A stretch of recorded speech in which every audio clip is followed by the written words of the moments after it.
What's up guys, it's Sam, and are you looking to purchase a property that you're going to rent out on a longer lease for social housing? Well, if you are, there's a few things you need to understand first about getting mortgages for these types of properties. So stick around and I'm going to go through all the things that you need to know before you start out on this strategy.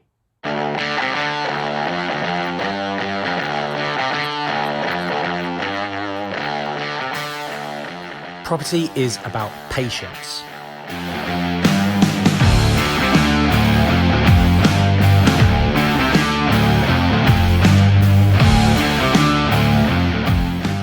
What's going on guys, it's Sam here, and before we get into the nitty gritty of this very fascinating subject of social housing, and in particular mortgages for social housing, do me a huge favour. Hit the subscribe button, tap on the bell next to it as well, because then you get notified when I put my new videos up every Sunday and Wednesday, by the way.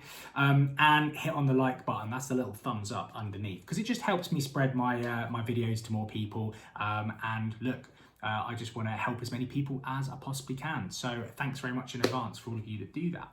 Now, let's get into it, because this is an awesome subject, okay? I help a lot of my clients get these kinds of mortgages, and these are mortgages that are basically there to help you purchase properties that you're going to rent out on longer leases, okay? And a lot of people kind of think, well, surely it's not an issue, because a mortgage lender is going to be looking and going, hang on a second, they're renting this out on a guaranteed rent for 5 years. That's better than a silly old AST. Well, I'm here to tell you that unfortunately, common sense and mortgage lending rarely sort of go in the same sentence unless there's the word not or isn't or doesn't in there somewhere. So, but there's a very, very good reason why they don't actually like this type of thing. If you think of it from the point of view of a commercial mortgage, commercial lenders are very, very used to sort of looking at a commercial premises and valuing the property based on the strength of the lease. It's a commercial based valuation, and it's something that commercial lenders have been doing for a very, very long time. And it's because of this, the longer the lease, the better, basically. It's seen as stronger. This is normal in the commercial world.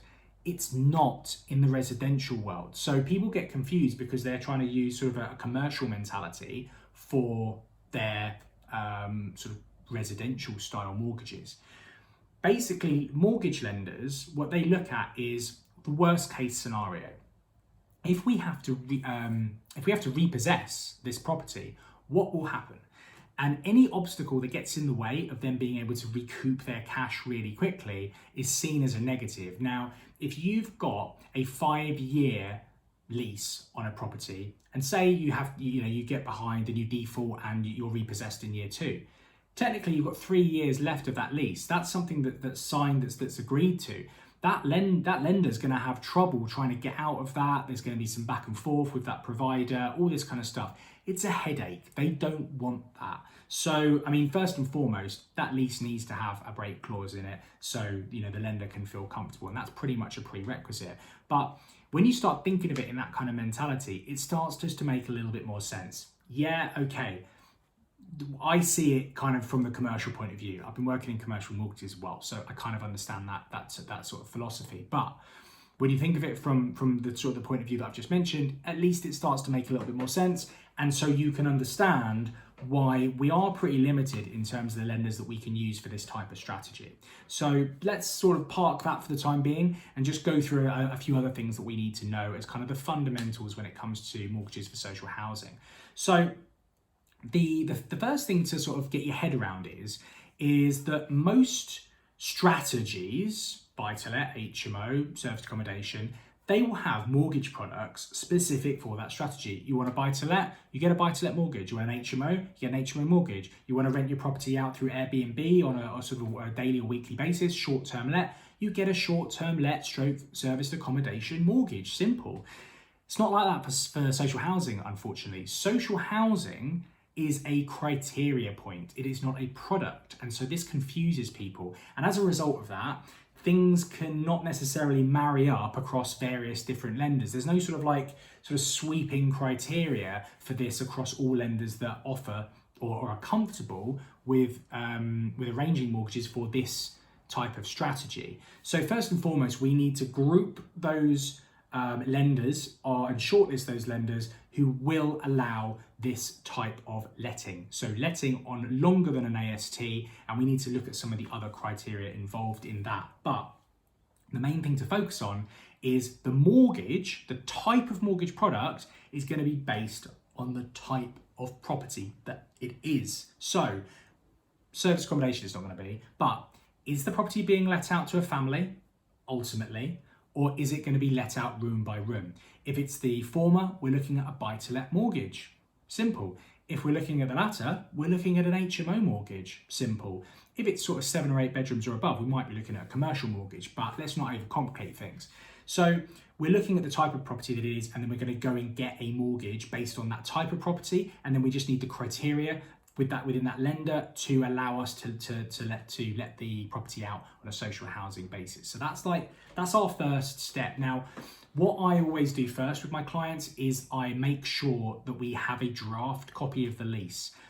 It's this lease that is going to allow us to further shorten that shortlist into lenders that are comfortable with that exact type of letting. So, certain housing associations, whichever organisation it's going to be, are going to have certain things written in there, others aren't. So there are certain things that need to be in there for lenders to be interested. As I said before, we need a break clause. Lenders need access to that property. 1 year is perfectly normal, and then a couple of months notice after that. So that's pretty standard. We're going to need the length to be written in. Typically we're looking between 2 and 5 years. If we go beyond 5 years, we're definitely getting into commercial mortgage kind of territory, I'm afraid. So if you want the best rates, stick at 5 and don't go beyond that.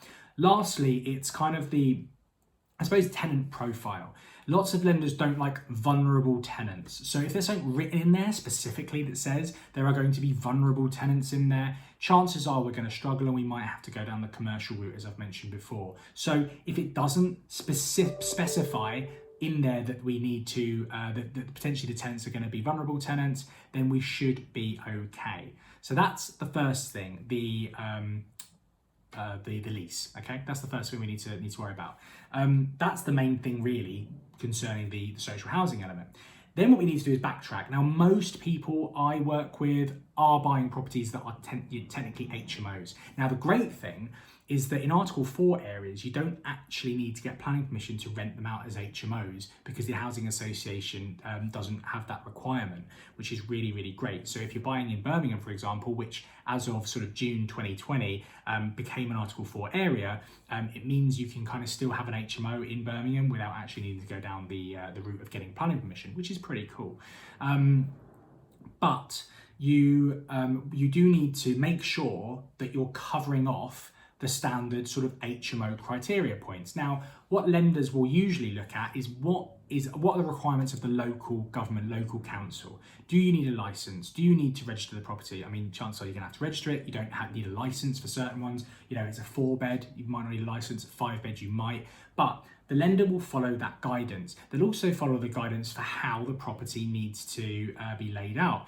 Is there, is communal space required? Are, a certain amount of emergency exits or fire doors or whatever it might be? The walls have got to be painted green. Whatever it is, the lender will pretty much fall back on whatever the local guidance is. So that sort of takes us to that level. But then sometimes lenders will have their own criteria built on top of that we just need to be aware of. So the biggest one for me is communal space. A lot of lenders like there to be communal space over and above the kitchen and the kitchen diner area, a separate kind of living room, lounge kind of area, which sometimes can cause some issues when we're looking at properties where maybe they're a 3-bed house and you're just going to sort of basically stick a double bed in the downstairs lounge area. So just be aware of that if that is what you're going for, we're going to have to find lenders that are comfortable with that situation. Okay, so basically the first thing that we need to be aware of is obviously the type of product we're after. we need to check on the lease and make sure that's okay. And then whatever type of product it is, we then need to fit in the criteria within that product for that lender. Now, another thing to just be wary of, to sort of chuck in on the back end of this, is experience. Now, as I said before, a lot of the clients I work with are buying these kinds of properties as HMOs. And that means that, you know, whether we're renting them out as HMOs or through, you know, as HMOs through social housing, we still need to fit within the lender's criteria for these products.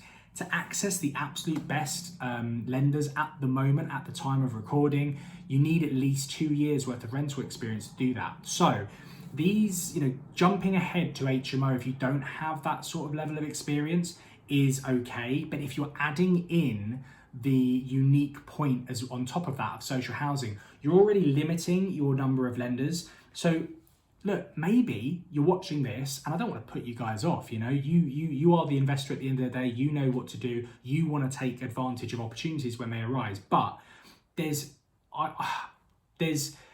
the right advice for me is always, first property, just make it a simple buy to let, because you get that level of experience. Now, that will be enough for some lenders just to have a buy to let to allow you to get an HMO mortgage. There are some lenders out there that will allow you to have an HMO mortgage without any experience. However, are those lenders going to lend on a social housing basis? Hit or miss, who knows?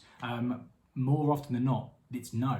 So to get the lenders that offer the best rates on HMOs and offer social housing, we need to get our experience up. So just something to sort of bear in mind. A lot of you that are watching this may well already have portfolios, in which case that point's null and void. It's why I put this at the end of the video. So guys, I really hope that you found this interesting and helpful.